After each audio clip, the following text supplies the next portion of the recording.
Night and Day, Jacob and Renesmee by Ka Lee. Chapter 6, The Meeting. I said yes. It didn't take me a second to think about it.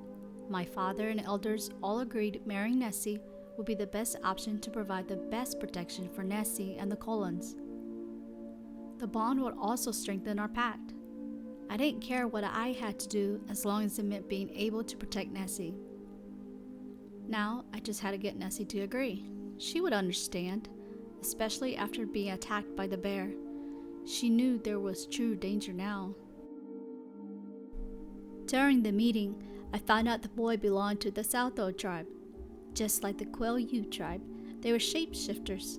My father knew several of the elders from the tribe, but it had been such a long time since they last spoke. The Southo were from eastern British Columbia, which was quite a distance from La Push. Why the kid was in La Push was puzzling, but Sam and Quill would head out to British Columbia to deliver the body and speak with the Southo tribe. I had insisted on going, but Billy wouldn't allow it. He feared they would be upset since it was me that had murdered their own. Since we were not familiar with their ways, it was best that I stay behind. At least I would be able to protect Nessie. I didn't feel comfortable leaving her behind anyways. Our pack and the elders argued about the best course moving forward.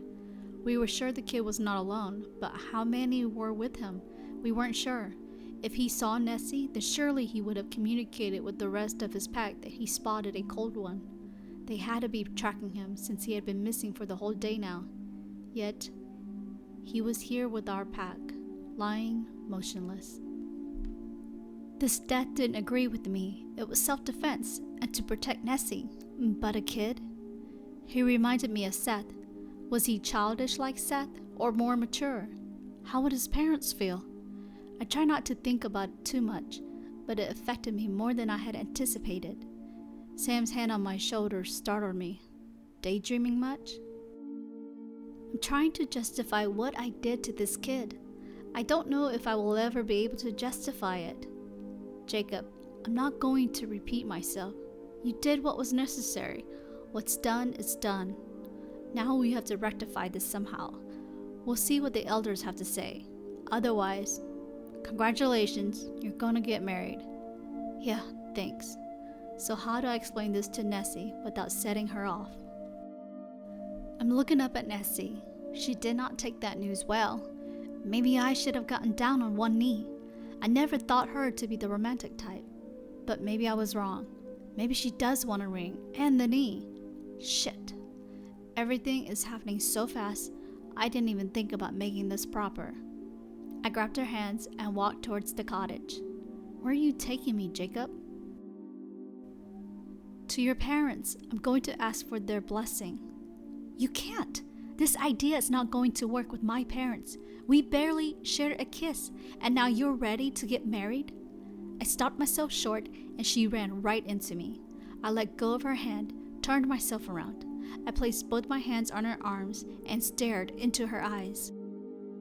Nessie, I've been wanting this marriage even before I murdered this kid, even before we shared our first kiss. It's not because of all these events that just happened that makes me want to marry you. I'm trying to make sense of all this, but I don't have the time and patience anymore.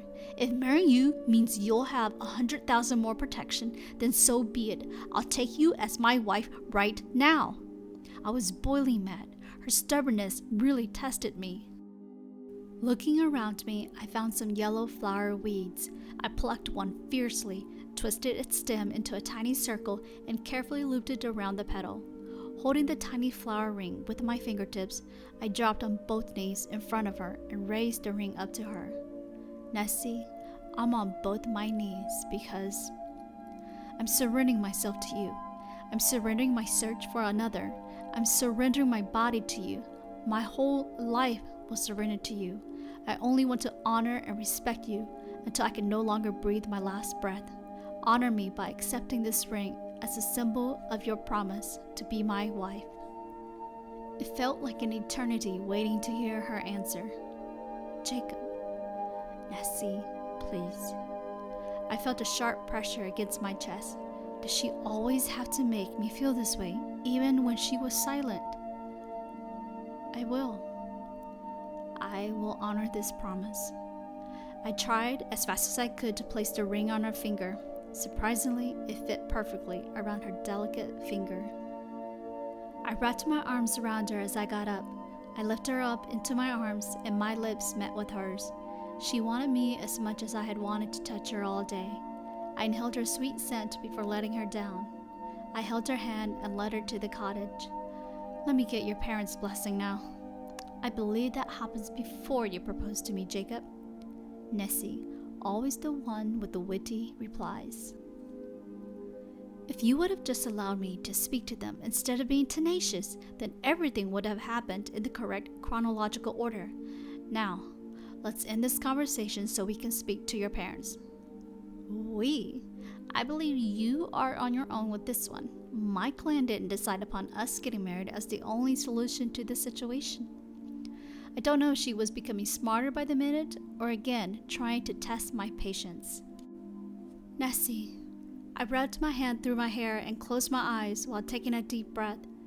I know this is all happening too fast, but I promise it would all work out in the end.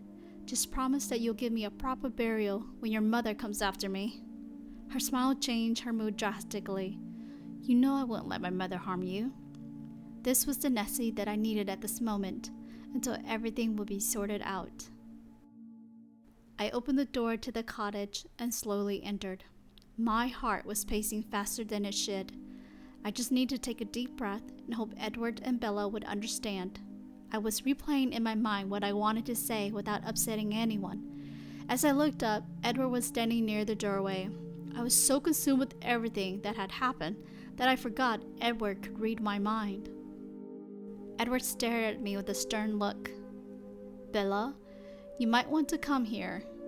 You might want to sit down for this one too. Shit.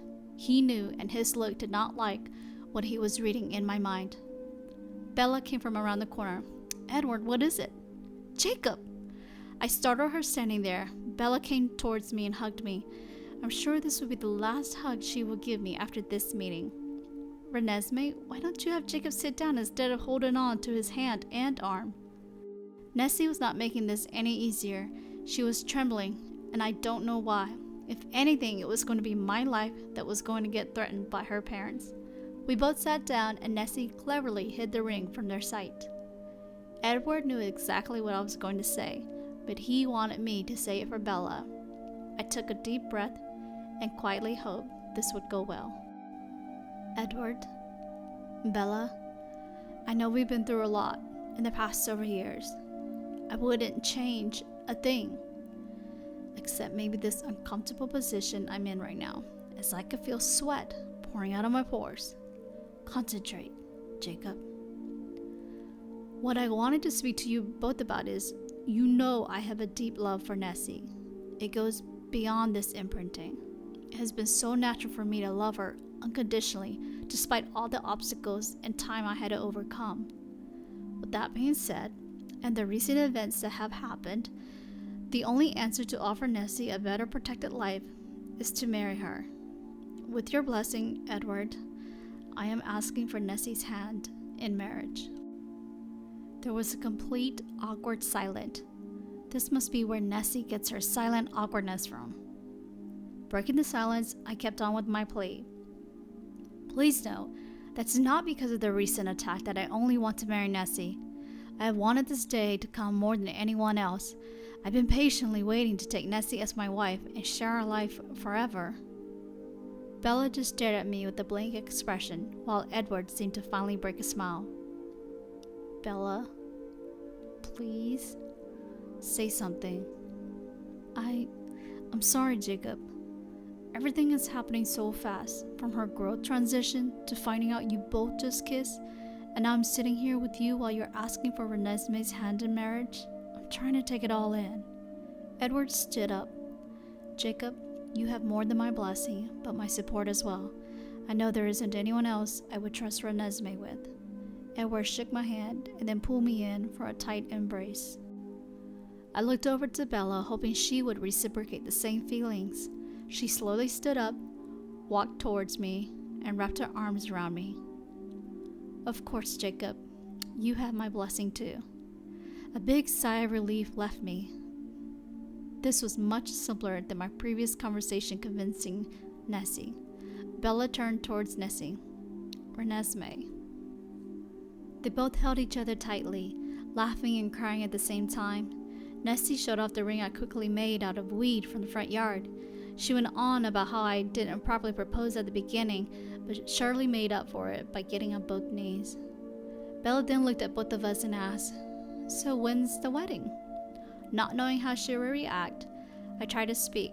However, another voice from the front door answered for me. "Next week." It was Alice.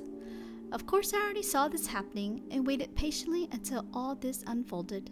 Bella was confused. How are we going to pull off a wedding by next week? Alice and her devilish smile seemed to answer it all for us already. "No worries, I work best under pressure, and I've already seen the dress, and it's on its way from Italy as we speak." Alice turned to look at Nessie. "You are going to be the most beautiful bride." "Thank you, Aunt Alice. I don't know how to ever repay you." "You won't. It's the dog that will have to repay me. One day." She turned to look at me. At least it wasn't the look of disgust, but of jest this time. "Otherwise, leave everything to me." And with that closing statement, Nessie and I were in the hands of Alice.